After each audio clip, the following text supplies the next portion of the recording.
The Child by Munshi Premchand. This story has been narrated by a rich man who tells about his servant Gangu, who was a Brahmin. People call Gangu a Brahmin and he considers himself a Brahmin. My groom and other servants salute me even from a distance. Gangu never does. Perhaps he expects me to greet him by saying, "I touch your feet." He never touches a glass front which I have drunk, and I have never dared ask him to fan me. When I am drenched in sweat and none of the other servants is around, Gangu does pick up the fan, but the look on his face indicates that he is doing me a favor. For some reason, I always take the fan from his hand immediately. He is a man of extremes. He can't tolerate people's chatter. He must have been very few friends. Perhaps he thinks it beneath his dignity to sit with the groom and the servants. I've never seen him socialize with anyone. Surprisingly, he is not given to opium or hemp. This is an extraordinary virtue in men of his class. I have never seen him perform religious rituals or go for a sacred bath in the river. Despite being absolutely illiterate, he is still a Brahmin and wants the world to respect and serve him in recognition of this. And why shouldn't he? If people cannot only retain control of property accumulated by their forefathers, but also derive status from it as if they had generated it themselves, why should he give up the respect and honor gathered by his forefathers? After all, this is his only inheritance. I am not the one to talk too much with servants. I don't want any of them to come and talk to me unless I call them. I don't approve of having my servants at my beck and call to perform small chores. I find it much easier to pour my own drinking water, light my own lamp, wear my own shoes and take out books from the cupboard myself than to call for a lingon or my cue.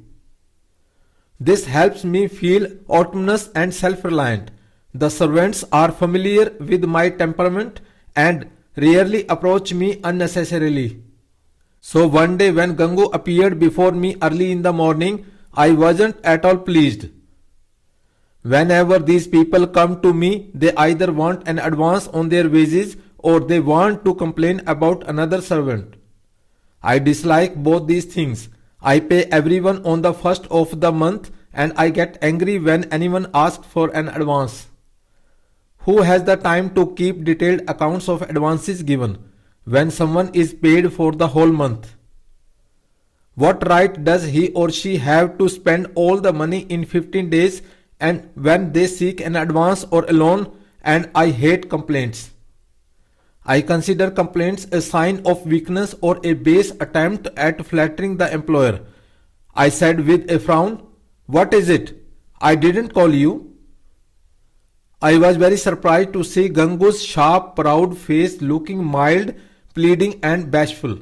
I reckoned he wanted to say something, but was unable to find the right words. Somewhat more mildly, I asked, "What's the matter? Why don't you speak? You know that is my time to go for a walk. I am getting late." Gangu said in a dejected tone, "Well, then you go, I'll come later." This was even more worrisome. Right now, since I was in a hurry, he would have to rush through his story because he knew I didn't have much time. If he came back later, the wretch would spend hours complaining. Perhaps he realizes that I am working when he sees me reading or writing. But he thinks I am resting when I am thinking, which is actually the hardest of all my tasks. That's when he'll come and bother me. I said unkindly, "Have you come to ask for an advance?" "I don't give advances." "No, indeed, sir. I have never asked for an advance." "Then do you want to complain about someone?" "I hate complaints." "No, sir. I have never complained about anyone." Gangu pulled himself together. It was clear from his expression that he was summoning up his courage when he said hesitantly, "Please give me permission to leave. I won't be able to work for you anymore." This was the first such proposal I had ever received.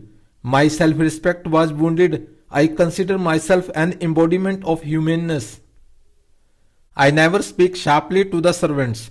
I try my best to keep my dominance sheathed. Why wouldn't I be surprised at this announcement? I said sternly, why?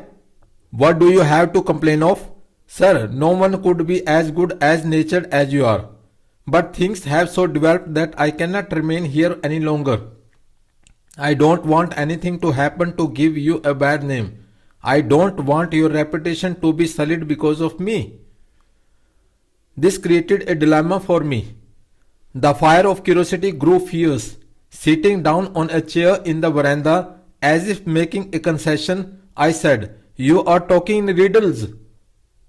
Why don't you tell me clearly what the matter is? Gangu said very humbly. That woman, Gomti Devi, who had just been thrown out of the widow's home. He fell silent. I said impatiently, yes, she has been thrown out. So what? What has she to do with your job? Gangu seemed to throw a heavy burden off his head onto the ground. I want to marry her, sir. I gaped at him in amazement. This stupid Brahman with his old-fashioned ideas, who has remained entirely untouched by the breeze of modernity, wants to marry that loose woman whom no decent man would allow inside his house. Gomti had created much turbulence in our peaceful neighborhood. She had come to the widow's home many years ago. The home's administrators had gotten her married 3 times. But each time she ran away in a fortnight or a month's time and returned to the home. This time the head of the home had thrown her out. She had rented a room in the neighborhood and had become a source of entertainment for the dissolute men of the locality. I was angered by Gangu's simplicity but also pitied him. Is this the only woman in the world this donkey can find to marry? She has run away from 3 husbands. How long will she stay with him? If he were a very rich man, it might be different. Perhaps she would have stayed for 6 months or a year. This fellow is as good as a blind man. They won't get along for even a week. I said in a warning tone, do you know this woman's life story? Gangu said, as if speaking of events he had witnessed with his own eyes, it's all lies, sir. People have defamed her for nothing. What do you mean? Didn't she run away from 3 husbands? They threw her out, so what could she do? What a fool you are. Would anyone travel such long distances and spend thousands of rupees to marry a woman just in order to throw her out? Gangu said with deep emotion, Sir, a woman cannot live where there is no love. A woman wants more than food and clothes, she wants some love too. Those people think they have done a widow a great favor by marrying her. They want her to become theirs, body and soul. But to make another person one's own, one has to first become the other person's. Sir, that's the thing. And then she also suffers from an ailment. She is possessed by a spirit. Sometimes she gets hysterical and falls down in a faint. And you will marry such a woman? I said, shaking my head in dismay. Your life will be ruined. Gangu said, sounding like a martyr, I think my life will be fulfilled, sir. The rest is God's will. I said firmly, have you made up your mind? Yes, sir. Then I accept your resignation. I am not a slave to meaningless conventions and useless principles, but it would certainly be problematic to employ a man who marries a wicked woman. Fresh complications will arise every day. New dilemmas will crop up. The police might come calling. Lawsuits might ensue. Quite possibly thefts may occur. It's best to avoid this swamp. Like a starving creature, Gangu had seen a piece of bread and was rushing towards it. He didn't care that the bread was half-eaten, dry and unfit to eat. He was unable to use his mental faculties. I thought it in my best interest to sever connections with him. 5 months passed. Gangu had married Gomti and was living in a thatched house in the same neighborhood. He eked out a living by selling snacks from a cart. Whenever I met him in the market, I would stop to inquire how he was doing. I had become very interested in his life.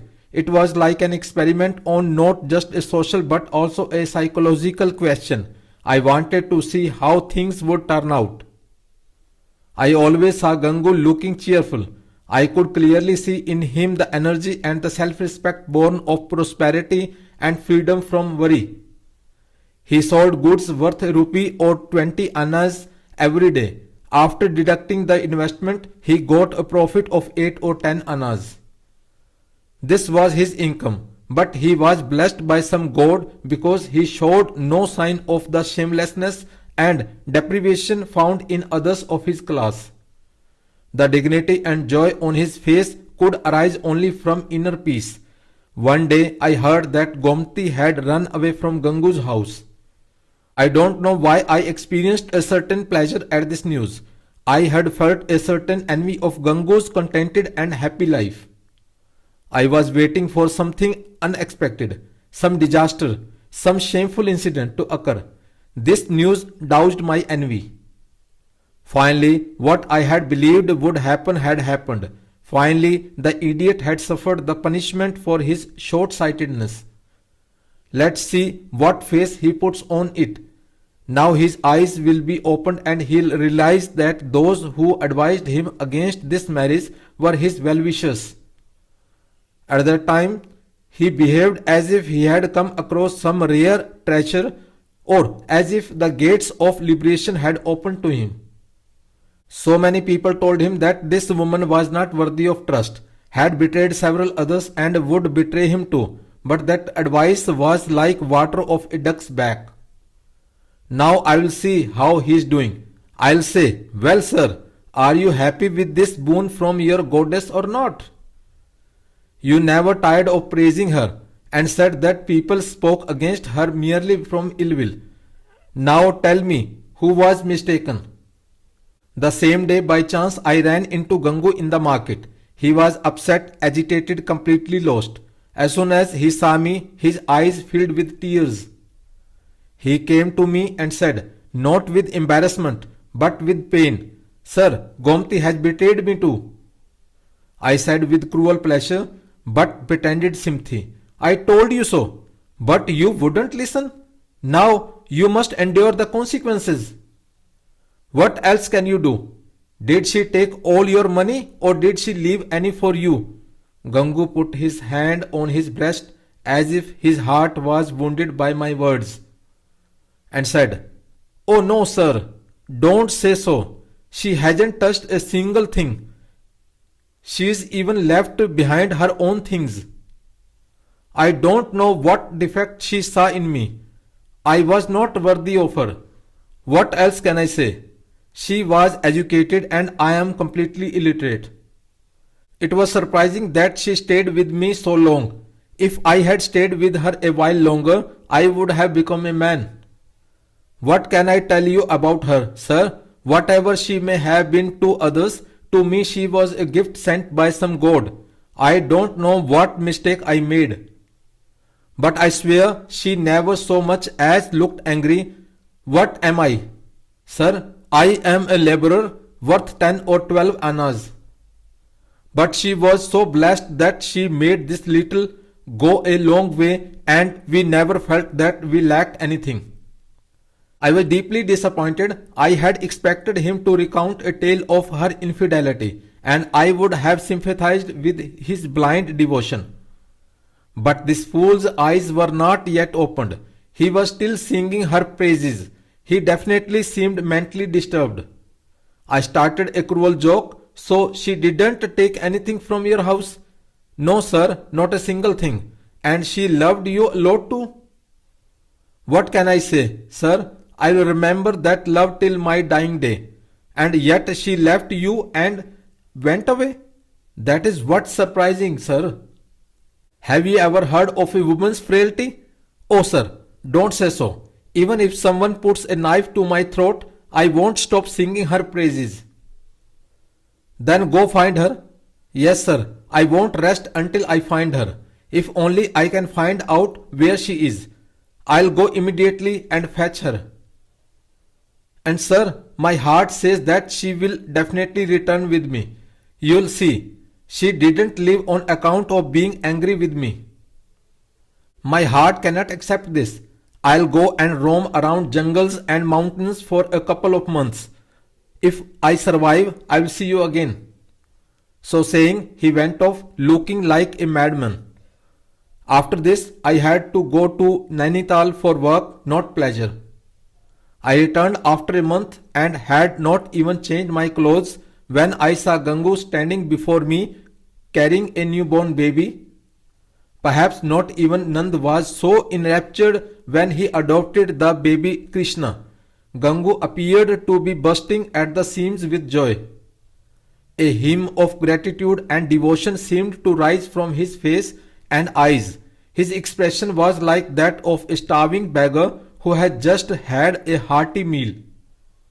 I asked, "Well, sir, have you found out anything about Madam Gomti? You had gone in search of her."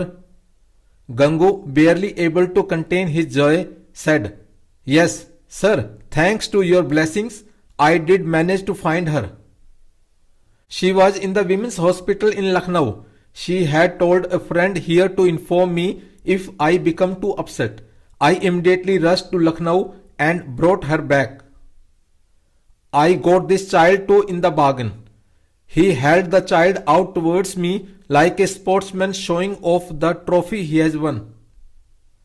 I asked jokingly, "Oh, so you have got this now too? Perhaps that's why she ran away. You are sure he is your son?" "Why my son, sir? He is yours. He is God's."